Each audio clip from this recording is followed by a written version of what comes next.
Hey y'all, let's talk Insecure. The season premiere came back with the bang, as much fanfare as one could have in the middle of a pandemic.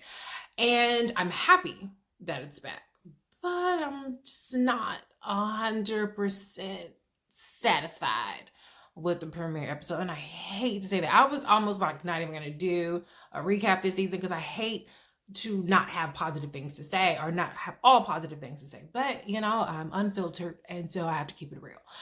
But I was really hoping that we would see a little bit more of a flash forward in terms of the timing of the season. I mean, the season 3 picked up literally this like a day or however, or very, very shortly after the end of season 2. And then so season 3 only had a couple of months that went by. And now we're basically still at the same point that we were at the end of season 3. And I just want to see more growth. I want to see the plot moving forward a lot more. Tiffany is still pregnant. Wasn't she pregnant at the end of season 2 was when they revealed she was pregnant? It's season fucking 4. So I was just like, Issa is still planning the block party. So I've gone enough about that. But moral of the story is I wanted to see the time go by a little bit more. Well, here we have it though. Still where we practically left off last season. Issa has no job. Issa has no man.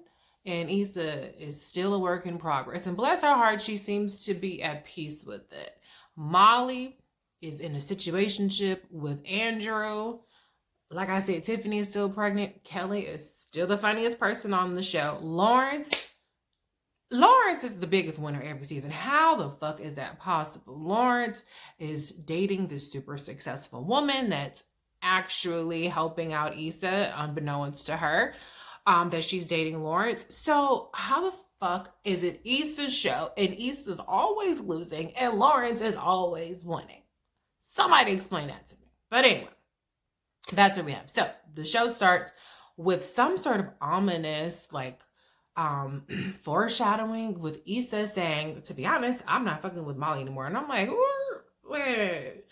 Okay, is she talking about Molly, or is she responding to the TV show? Because Black folks, we talk on the phone, we watch TV, and we respond to the characters like they in real life. So I don't know. Maybe there's a character on the little fake soap opera that's named Molly. But at any rate, that's how the show starts. Then they do a flashback to 4 months earlier. So I guess we're going to have a 4-month time period for season 4, JL.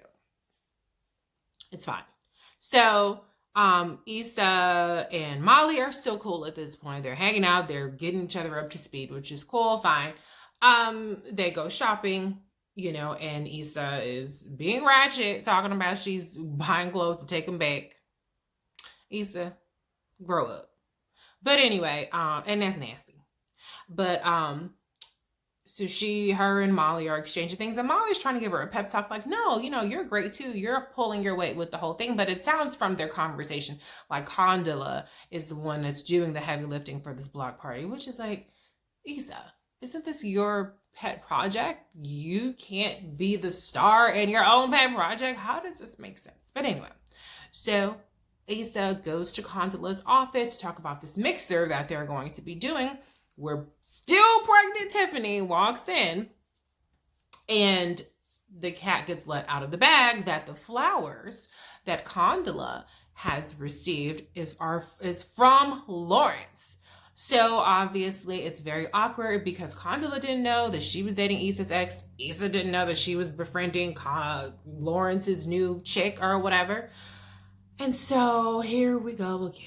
Another season of Issa fretting or pretending not to fret over Lawrence while Lawrence does not give a shit about fucking Issa and he's going on about his life, living his best life. Are we doing this again? Are we doing it again? Why?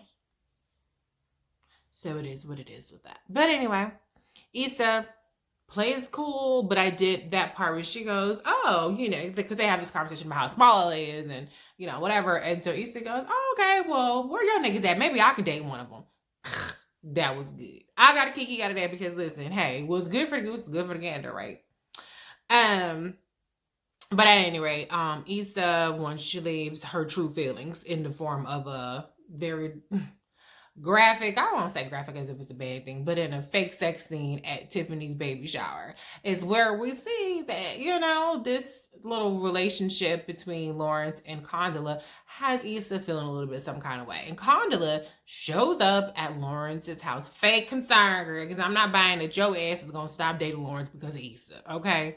That definitely wasn't going to happen, but she puts on a good show. Like, she's very concerned and very disturbed by this. Lawrence, of course, is like, fuck that bitch. No, he didn't say that. He's like, oh, well, whatever. It's not a big deal. So she goes on ahead and goes home. And Lawrence is like, whatever. Let's fast forward to the mixer.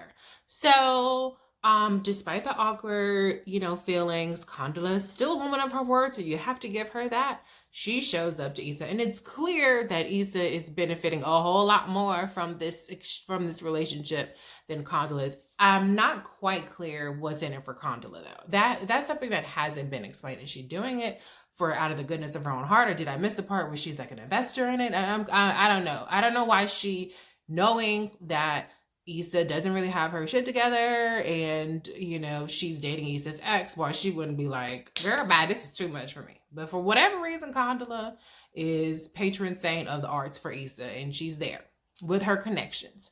On the way to the mixer, Molly has a conversation with Andrew, Asian bag, okay? I don't know if we should call him Asian bag. Was he called Asian bag, or is that just me that called him that? But anyways, and Andrew breaks it to Molly that he's still dating other people. Now, he probably isn't really dating other people that tough, but Molly's a little salty about it, and she tries to play it off, but whatever, it is what it is with that. And when they go to the party, she kind of is like, all right, you go your way and I go mine. And she tries to break this news to Issa, who's like, okay, well, so what, So the mixer is a complete disaster, as things usually are when Issa's involved. And I hate to say that because I like Issa. I want Issa to win. Issa D, not Issa Rae. Issa Rae is winning in real life, but we're talking about the show here. I want Issa D to win. Her brother is the DJ who plays Pop That, what is it? The Kia song, My Neck, My Back. Come on. Really? You don't play that at a Mixer Boy. Dude. And so Issa, after botching all of her pitches, her various sales pitches to the different sponsors, she gives this heartfelt message about Black excellence in Inglewood and showcasing that to great applause, and things get going. And so Condola goes on ahead and gracefully exits after her job is done and goes and fucks Lawrence. Girl, like I said, good and goddamn well you was not gonna drop Lawrence because of Issa. So she's going ahead and doing her thing. And I'm like, damn. Anyway. So Molly confronts Issa about, her continued friendship with Condola, and saying that you doesn't have to be this messy, which is rich because Molly, you are team messy at all times. And so Issa felt a little like, some kind of way about it. She didn't overly react, but obviously Molly is projecting on Issa, and it was really shitty of her to not be more happy for the fact that Issa got 30 sponsors. But maybe Molly was feeling some kind of way because of her, run-in with Andrew, as well as Issa heaping praise on Condola for her contributions to Issa's block party planning. And so there's a little saltiness, a little bit of shade there, a little bit of projecting, but that was a bad friend moment, Molly. So that's what it is with them. Obviously, it starts to kind of explain why there is going to be doom in Issa and Molly's relationship. And so, the one part I missed was Kelly so hilarious, talking about being propositioned sexually, giving Issa advice, which is basically like, hell no, you cannot be friends with your ex's new chick. Like, that ain't gonna work. She doesn't say those words, but her story kind of drives that point home.